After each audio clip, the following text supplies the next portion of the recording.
ఖమ్మం జిల్లా ఇక్కడ police station ఉంది చూడండి. ఈ Kalluru main road Rasool water servicing 2 wheeler servicing point Kalluru police station ఎదురుగా ఉంటుంది.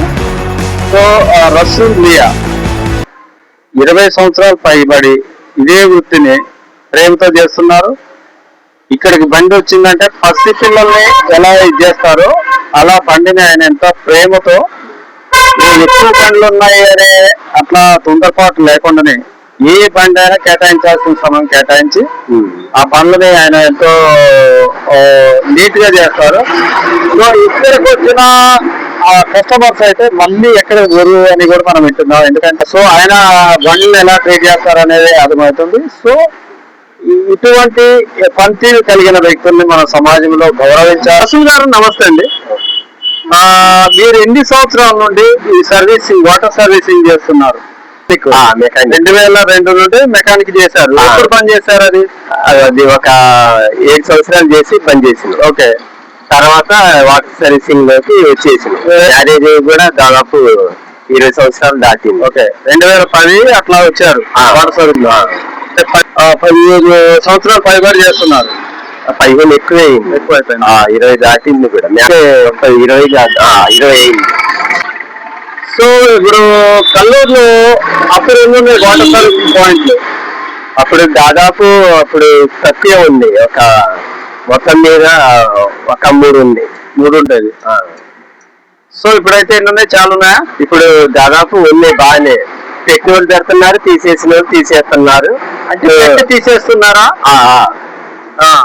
తీసేస్తూనే ఉన్నారు.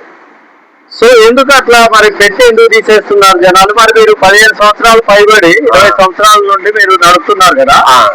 సో మీరు ఎందుకు తీసేయట్లేదు? మరి వాళ్ళు పెట్టి ఎందుకు తీసేస్తున్నారు? అంటే అది చేయటం వీలు పడక, లేకపోతే మట్టి అని ఇదని కడగలేక ఇవన్నీ చాకరీ ఎవరు చేస్తారని వదిలేస్తున్నారు. లాభదాయకంగా లేదా? చేసుకుంటే ఉంటది కానీ ఇక ఏంటంటే ఏదో పెడుతున్నారు, అందరు పెడుతున్నారు అంటే ఒకళ్ళు చూసి ఒకళ్ళు పెడుతున్నారు. చేసి ఇక పని చేయలేక ఫస్ట్ లాభాలు వస్తాయి కష్టపడితే అనే టైప్ పెట్టేసి వదిలేస్తున్నారా? వదిలేస్తున్నారు మాత్రం అప్పటి నుండి అప్పటి నుంచి ఇదే ఇక ఫీచర్ అన్నట్టుగా దీన్ని లాక్కొని వస్తున్నాం. సో రవి గారు మీ దగ్గరకు వస్తే బండ్లు అంటే ఎవరన్నా బండ్లు కడిగించడానికి వస్తే మరలా వేరే దగ్గర పోరని నేను విన్నా. ఎందుకంటే ఇప్పుడు ఇక్కడ బిజీగా ఉన్నా గానీ లేకపోతే మీరు ఇలా ఒకవేళ ఒక బండి వస్తే ఒకవేళ మీరు లేరనుకోండి, ఏదైనా ఊరు వెళ్ళారనుకోండి, వాళ్ళు అవసరమైతే బండి కడిగించుకుంటా నెక్స్ట్ మీరు రేపు వచ్చిన దాకా కూడా వెయిట్ చేస్తారని విన్నా. అది నిజమేనా? అలా ఎందుకు మీ మీద అంత నమ్మకం ఎందుకు? మన దగ్గర అంటే ఒక బయట 15 నిమిషాలు చేసిన బండి నేను ఒక అరగంట ఇంకా 15 నిమిషాలు ఎక్కువ తీసుకుంటాను. క్లాసు 15 నిమిషాలు క్లాస్ ఎక్కువ తీసుకుంటాం. చేసే పని ఏంటో నీట్గా చేస్తాం. బండి వచ్చినాయని హడావుడి చేయకుండా పని చేయలేము. ఉన్న వాటిలోనే ఒక 4 బండ్లు వచ్చినా 6 వచ్చినా సాటిస్ఫై చేసి పంపిస్తాం. అంతేగాని దాని గురించి ఏమి లేదు. సకాలంలో అయితే ఎక్కువ వస్తాయా? వర్షాకాలంలో ఎక్కువ వచ్చినా మట్టి ఎక్కువ ఉంటది, టైం ఎక్కువ అయింది. ఇప్పుడు ఎండాకాలం వచ్చినాయే కరెక్ట్గా ఉంటది. ఏ కాలంలో వచ్చినా మీరు అంటే బాగా ఎక్కువ కుడుతుందని ఎక్కువ ఏమన్నా తీసుకుంటారా? తీసుకో ఇక అదే రేటు ఉన్న వాటిలో అదే రేటు. ఇక పెంచటం తగ్గటం లేదు ఇక అదే. సో రసూల్ గారి దగ్గరికి అయితే ఎక్కువ బండ్లు వస్తాయంటారా? మీ పనితీరు చూసే వస్తాయా? పని చేసి పంచాలను చూసే వస్తారు. రసూల్ గారు ఇప్పుడు మీరు ఈ గ్యారేజ్ అంటే వాటర్ సర్వీసింగ్ నడుపుకుంటూ మీ కుటుంబంలో మీకు ఎంతమంది పిల్లలు, వాళ్ళని ఏ విధంగా ఇప్పుడు ఏం చదువుతున్నారు, ఏంటి మరి ఆదాయం మీకు సరిపోతుందా లేదా, ఏంటి పరిస్థితి? అంటే ప్రజెంట్ గా అయితే సరిపోతుంది.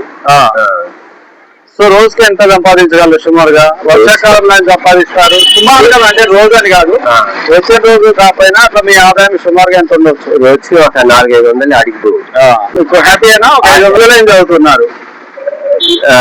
పిల్లగాడు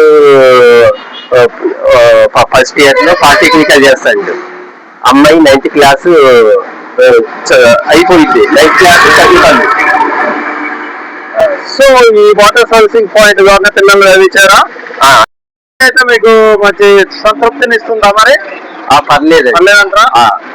నేను స్టార్టింగ్ మెకానిక్ చేసినప్పుడు అయితే అప్పట్లో 20 రూపీస్ సర్వీసింగ్ ఉంది. దీంట్లో సొంతంగా వచ్చాక 30 నుంచి 100కి వచ్చేసింది రేట్. ఇంకా 20 రూపాయల నుండి మొదలుపెట్టి 100 రూపాయల వరకు వచ్చారా? వచ్చేసింది. మనం ఇక చదివినా చదవకపోయినా పిల్లగాళ్ళైనా కొద్దిగా కష్టపడతారన్నట్టుగా దీంట్లోనే ఉంటున్నాం. సో ప్రభుత్వానికి ఏం చెప్తారు? మీలాంటి వాళ్ళు ఏం చేస్తే మీకు బాగుంటుంది అంటున్నారు? ప్రభుత్వం ఏమన్నా సాయం చేస్తే బాగుంటుంది అంటారా? చేస్తే బాగానే ఉంటది. అంటే ఏ విధంగా చేయాలంటారు? ఏ విధంగా అంటే ఏదైనా ఉన్నదాన్ని బిజినెస్ పెంచుకునేటట్టుగా ఆర్థిక సాయం చేస్తే దీన్ని కొద్దిగా పెంచుకోవచ్చు. ఇటువంటి పనితీరు కలిగిన వ్యక్తుల్ని మన సమాజంలో గౌరవించాలి అండ్ వాళ్ళు మన వెలుగులోకి తేవాలి. సో మనం వెలుగులోకి తెచ్చేది ఏం లేదు. ఆల్రెడీ ఆయన కల్లూరు పుర ప్రజలకి, కల్లూరు మండల వాసులందరూ తెలుసు. మనం కూడా ఆయన చేస్తున్న వృత్తిని మనం గమనించాము, మనం అప్రిషియేట్ చేయాలని. సో మన రాష్ట్ర సాంబార్ ఛానల్ కూడా రసూల్ మియా గారితో మాట్లాడడం జరిగింది. సో రసూల్ మియా గారు, మీ భవిష్యత్తులో ఇంకా మీరు మంచి వాటర్ సర్వీసింగ్ సెంటర్ పాయింట్ పెట్టుకొని ఇంకా ఇద్దరు ముగ్గురికి పని కల్పించాలని కోరుకుంటున్నాం. మీకు, మీ కుటుంబంలో అందరికి మంచి జరగాలని కోరుకుంటున్నాం. Thank you.